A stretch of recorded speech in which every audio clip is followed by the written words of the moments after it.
Senator from Illinois. Madam President, if you have any memory of the Soviet Union, you can remember that when Moscow was in its ascendancy in that region of the world, their plan included a revision of history. They rewrote chapters of history to make themselves look stronger and better and smarter and more powerful than they ever were. And we used to mock that in the West and say, don't they know that history speaks for itself? The facts speak for themselves. They did it time and again. It was usually a product of authoritarian rule, where a one-man, strong man, would want his version of history to be written in the books and taught to the children. Last week we saw an exercise in Soviet revisionism in all places, Salt Lake City, Utah. The Republican National Committee met in Salt Lake City, Utah for a national conference, and representatives came from all over the United States. What they did to start that conference off was to censure two Republican House members, Lynn Cheney and Adam Kinzinger from Illinois. To me, it was the lowest of low tactics to attack these two individuals who are making a bipartisan effort with the January 6, 2021 House Committee to get to the bottom of what happened that day and who was responsible for it. You might remember, Madam President, that there was a proposal from Speaker Pelosi that we create a bipartisan commission, that the House and Senate Democrats and Republicans turn this matter over, as we have before, to a group to determine what happened that day and what was behind it, to avoid it ever happening again, but to get one clear definition for history from this bipartisan commission. The commission idea was stopped by Senator McConnell, the Republican leader in the Senate. He refused to agree on this bipartisan approach. And so Speaker Pelosi, realizing she had a scant majority in the House, said that she was going to still try to put such an investigation together. And she invited Republican participation, which didn't work out well. And eventually two stepped forward, Congresswoman Cheney, Congressman Kinzinger, and said they would participate. I know Adam Kinzinger. He's from my state. We've worked on a few things together. I respect him for his political courage time and again to speak out as he has. I'm sorry that he was the subject of that censure. Sadly, that was not the only mistake made in the Salt Lake City Republican revisionary meeting. What was even worse, and if anything could be worse, was the declaration by the Republican National Committee that what happened in this building, in this room, on January 6, 2021, was somehow characterized by unanimous vote as legitimate political discourse. Madam President, you remember that day, and I do too. Can't forget it. When Vice President Pence was sitting where you are today, and a few minutes after 2 o'clock, the Secret Service came in and whisked him off the platform, and we were told there was an attack on the Capitol taking place. Earlier, there had been a rally sponsored by President Trump, and he had incited this insurrectionist mob to come up to the Capitol and be heard and seen. They knew why that day was chosen. January 6th was the day we were counting the Electoral College vote, the official vote on the selection of Joseph Biden as President of the United States. It was the intention of President Trump and those who came here to interrupt that constitutional process. It's interesting as well that last week, Vice President Pence, at a Federalist Society meeting, spoke out on the subject and said, for the first time that I can recall since he was chosen as vice president, that in fact President Trump was wrong in believing that he had the power as vice president to change the Electoral College vote. Pence made it clear that he did not have that authority. Well, the Republican National Committee went further in trying to promote the big lie and called what happened on January 6th in this Capitol building legitimate political discourse. Do they honestly believe that breaking down the windows and doors of this building to enter in an unruly mob is legitimate political discourse? Do they believe that spraying toxic bear spray into the faces of our policemen is legitimate political discourse? Do they believe 140 injured policemen and 5 or 6 people who were deceased as a result of that mob action was somehow legitimate political discourse? That as they came into the chamber, these demonstrators who were aping themselves in front of cameras for their friends to take pictures, sitting in the chair where you're sitting today, going through my desk and other desks here to see if there was anything that they could take a picture of or steal, that was legitimate political discourse? Do they believe that incitement to violence by President Trump to send this mob up here was legitimate political discourse? Shame on the grand old party. Shame on Mr. Lincoln's party. They should know better. I'm glad that a handful have stood up and spoken up. I wish more would. If we're ever going to put an end to Trumpism in this country, in the Republican Party, only the Republicans can get it done. They have to decide enough is enough and step forward. It is interesting to me that when Senator McConnell came to the floor a few minutes ago, he talked about the statement of some Big Ten professor, I didn't name his name, that was not respectful of our police. Of all things that happened in the last week that were not respectful of the police, I would certainly add the Salt Lake City Republican National Meeting, where the attack on our police was characterized as legitimate political discourse, an incitement to violence, legitimate political discourse. America is better than that. I sincerely hope that real leaders within the Republican Party will reclaim their party and put an end to this madness that Trumpism has brought them. On an entirely different subject, Madam President, March 26, 2020, America passed a grim milestone. 1,000 Americans died that day of COVID. Front page news. 2 months later, after Memorial Day, we passed another terrible milestone. 100,000 had died of COVID. As many Americans have died from COVID as from the Korean, Vietnam, Iraq, and Afghanistan war combined.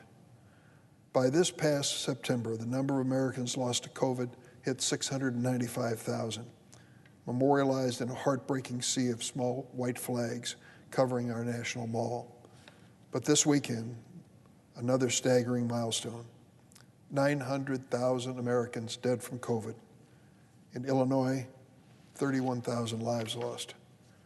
COVID-19 is now the third leading cause of death in the United States, behind only heart disease and cancer. At the rate we're going, experts say it's likely the U.S. will reach 1 million COVID deaths in just a few weeks.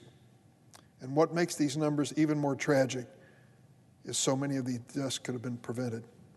COVID vaccines are safe and free and highly effective at preventing COVID hospitalization and death.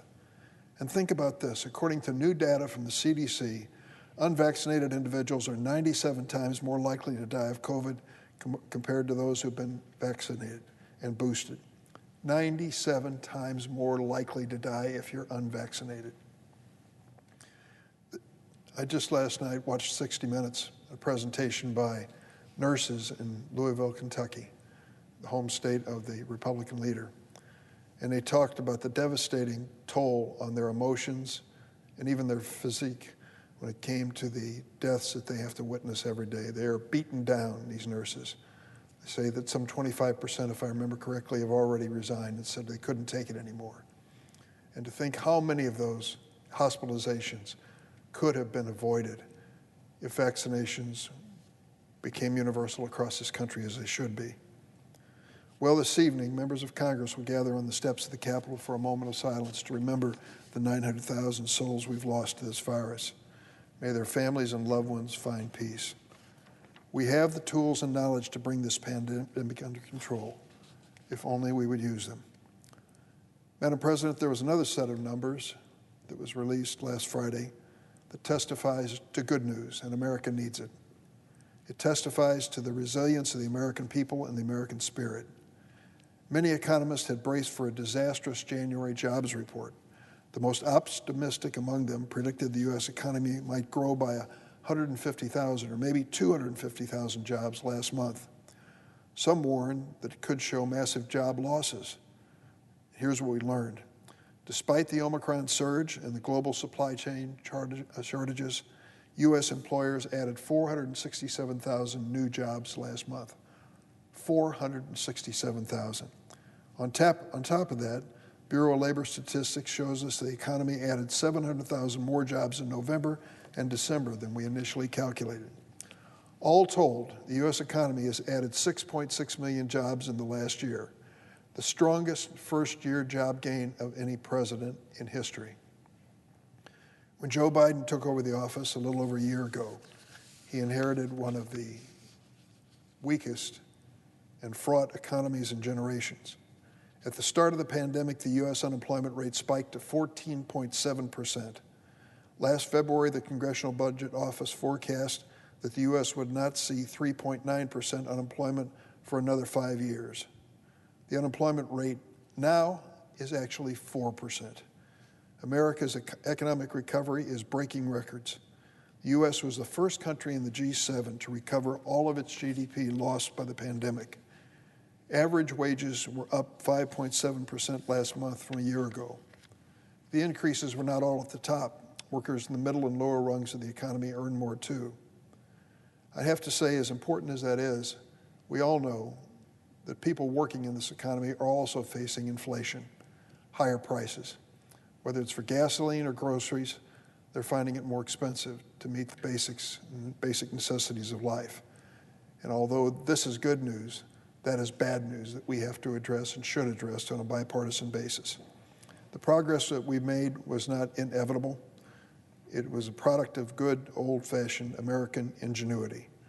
It's also the result of bold and decisive economic decisions by the Biden administration.